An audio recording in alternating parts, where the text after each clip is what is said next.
হ্যাঁ, নমস্কার বন্ধুরা, আজকে এসেছি চামটা হনুমান মন্দিরে।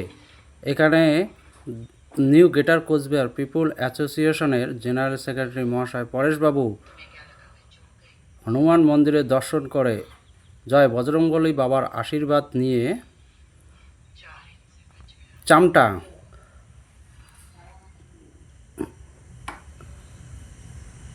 চামটা গোসানিমারি সিতাইয়ে সমস্ত এলাকা ঘুরে তার সহযোদ্ধা বন্ধুদের সঙ্গে দেখা করলেন এবং তাদের সঙ্গে সাংগঠনিক কিছু আলাপ আলোচনাও তিনি করে নিলেন এবং নিজের এলাকায় তার সাংগঠনিক কিছু বার্তা তিনি প্রয়োগ করলেন।